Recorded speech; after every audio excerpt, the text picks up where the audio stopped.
ahora sí entrando. Ahora, ¿por qué los cadetes? Bueno, ahora sí ya vamos a empezar con la plática real. Jacqueline Gutiérrez, ¿cómo estás, Jacqueline? Hola, ¿qué tal? Mucho gusto. Ay, muchas gracias por estar con nosotros.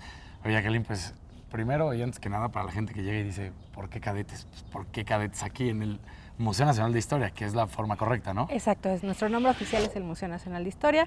Estamos dentro del Castillo de Chapultepec y los cadetes porque durante mucho tiempo este lugar fue el Colegio Militar, la casa del Colegio Militar. Ah, perfecto. Por eso luego, obviamente, ya estaremos platicando más acerca de los niños héroes y todo lo que sucedió Así aquí, es. ¿no? Bueno, pues ahora sí que tú guíanos, nosotros avanzamos para donde nos digas.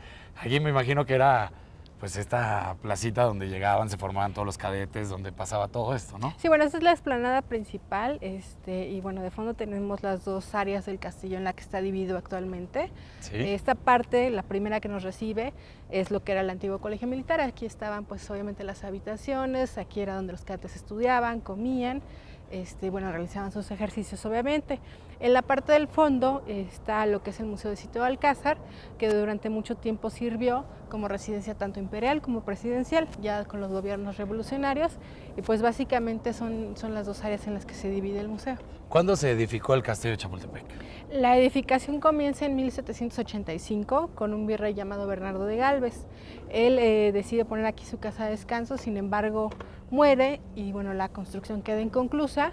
Durante muchos años pues no se le da la atención debida porque bueno, llega la guerra de independencia y todo esto, y es hacia 1840 que se instala aquí el colegio militar, se da por decreto, y bueno, pues es cuando se convierte en colegio. Posteriormente, cuando llega Maximiliano a México hacia 1864, él decide poner aquí su casa de descanso, sí, recuperando un poco la idea del castillo que él tenía en Europa, que le llamaba Miramar, entonces este lugar le llama Miravalle. Así le decía. Así le decía, le pone Miravalle y bueno, pues se queda como palacio. Algunas habitaciones se construyen durante el gobierno de Miguel Miramón, que también fue incluso alumno del Colegio Militar. Y posteriormente es Porfirio Díaz quien también, bueno, en realidad es un poco antes con Sebastián Lerdo de Tejada cuando este lugar se convierte en residencia presidencial. Sin embargo, Porfirio Díaz pues es el que le da como el mayor esplendor al castillo porque es realmente pues el que vive más tiempo aquí durante los 30 años en los que fue presidente. Ok, cuando ahorita nos platicabas obviamente que durante la guerra de independencia se mantiene sin utilizar, que no se hace nada. ¿Sufre algún ataque, sufre algo durante ese momento? No, bueno, en realidad Chapultepec estaba alejado de la Ciudad de México. Sí. La Ciudad de México era muy pequeña, no exacto, es lo que en ese entonces conocemos hoy. Exactamente. Entonces, no, lo que sí es que hacia 1808 se le ordena al Ayuntamiento de la Ciudad de México que remate el edificio por lo costoso que era, no solamente mantenerlo, sino terminar la construcción. Entonces, realmente nadie lo quiere y es por eso que se queda todavía siendo como parte de... O sea que en algún momento pudo haber sido esto algo privado. Exactamente, pero no lo fue. No lo fue, muy bien. Bueno, pues ahora sí estamos en las escaleras. Las escaleras principales, bueno, estas son unas escaleras de estilo francés de 8 rampas, del tiempo de Porfirio Díaz, y bueno, pues esta es la entrada principal al museo. Si se fijan, tenemos algunos murales. El museo, al ser un edificio público, ¿sí?, pues contó con la suerte de tener a grandes muralistas haciendo obras aquí, muchas de ellas relacionadas no solo con la historia de México, sino con pasajes importantes del propio castillo, sí, antes de convertirse en Museo Nacional de Historia. El del techo fue pintado por Gabriel Flores García y es un mural que retrata precisamente la batalla de Chapultepec del 13 de septiembre, 12 y 13 de septiembre. Tenemos el niño héroe cayendo, envuelto en pedazos de la bandera, y en el fondo tenemos el águila cayendo, que bueno, representa la patria cayendo, porque bueno, el escudo nacional tiene un águila en él, ¿no?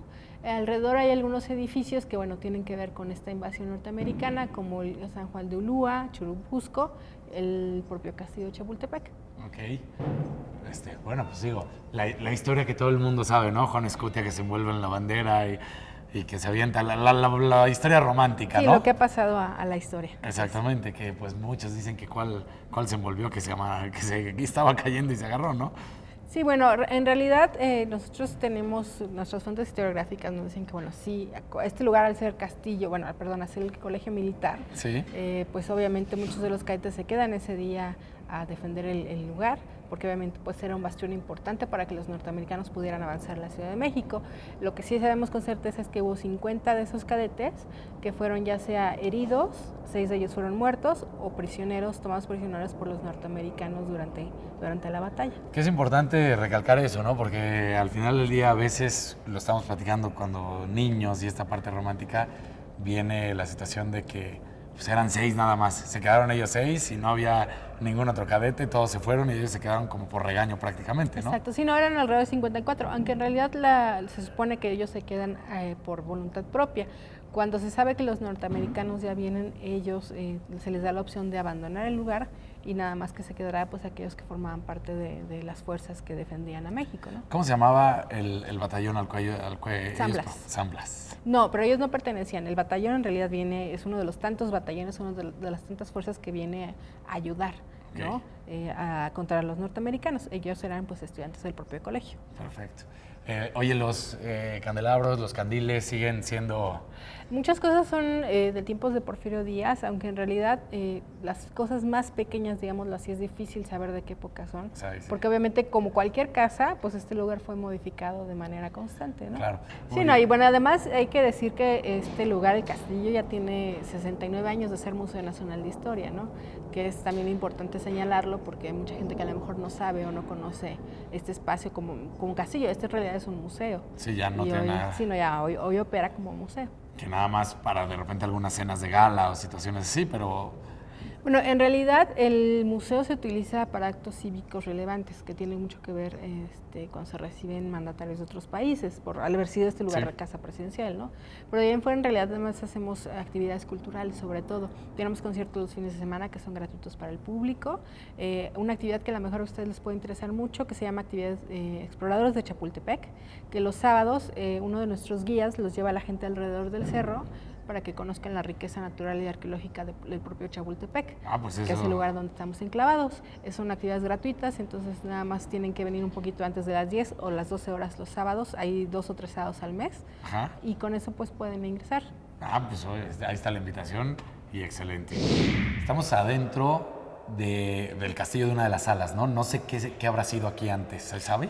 Pues en realidad este lugar era pues una habitación, incluso cuando David Alfaro Siqueiros, que es el que pinta el mural que vamos a ver ahorita, decide empezar los trabajos, él de hecho divide estos dos muros. Divide el muro para poder hacer pues un trabajo más grande, porque entonces antes eran habitaciones, bueno, eran salas de exhibición. Dijiste algo muy importante, este mural es de Siqueiros. Así es uno de los murales que tiene el castillo. Durante los años 60, pues al ser este lugar un sitio público, uno de nuestros historiadores, de nuestros directores, llamado Antonio Arriaga, decide pedirle a los muralistas que vengan aquí a pintar obras que reflejen no solo el arte para el pueblo, sino que además pues reflejen periodos de la historia nacional. Entonces uno de los que acepta la invitación es David Alfaro Siqueiros y él pinta del porfirismo en la revolución, que es este mural que bueno pues pinta el fin de la dictadura porfirista y los inicios de la revolución. Inicia con Porfirio Díaz como que estuviera petrificado, que es una manera del pintor de decir que, bueno, pues que nada se movía, ¿no? Que no había todo estaba en calma antes de la propia revolución. Sí hay que considerar que, bueno, los pintores ponen mucho de su propia perspectiva en sus obras, ¿no? No son hechos históricos a lo mejor 100%, no que no sean confirmables, sino que tienen mucho la perspectiva del lo que ellos veían, ¿no? Lo que ellos sentían. Exactamente. Esta parte, bueno, pues se muestra a Porfirio Díaz, lo que te comentaba ahorita, él está pisando la Constitución. Obviamente esto nunca pasó en realidad. Sí, ¿no? Pero es una manera de decir que él no la respetó porque la Constitución se supone él estaba que no por encima, bueno, según él, de acuerdo, ¿no? Exactamente, no te puedes reelegir. Él está rodeado por el grupo de los científicos, que era el grupo del poder. Hay algunos personajes importantes como Victoriano Huerta, que posteriormente fue presidente de México. Sí. Al haber asesinado a Francisco Madero, obviamente. Y bueno, pues estos bailarines de Cancan también representan un poco como la fiesta o el lujo que tenía la clase alta porfirista, ¿no? Y que bueno, pues era como la vida de diversión que tenían ellos en esos momentos. No se preocupaban por otra cosa Exactamente. Bueno, esta parte representa las huelgas de Cananea y Río Blanco, que para Siqueiros fueron parte de los momentos que él cree que dieron inicio a la revolución. Obviamente unos años antes esto no fue durante la época revolucionaria.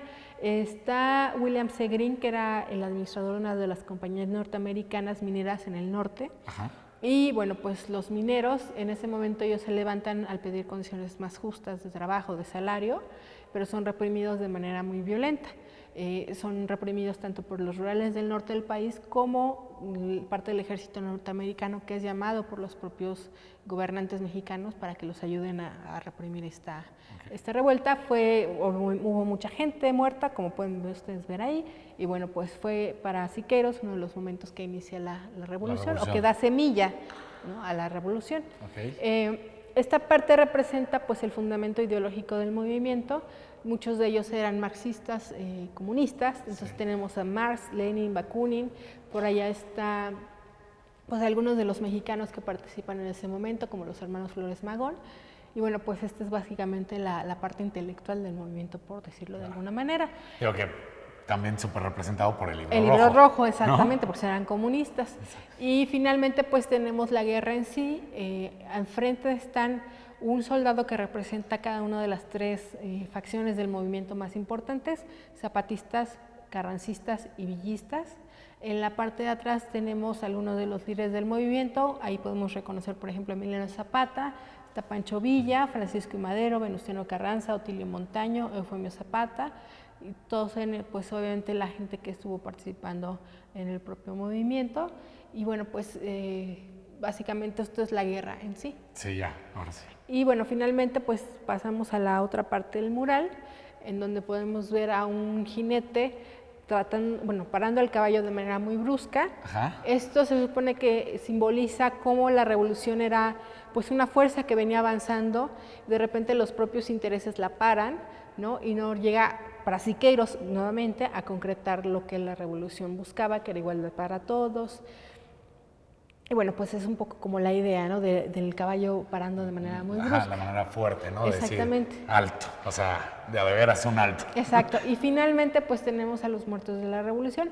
Aquí entre las curiosidades está que el primer muerto es el coronel Arenal, que era de hecho suegro de Siqueiros.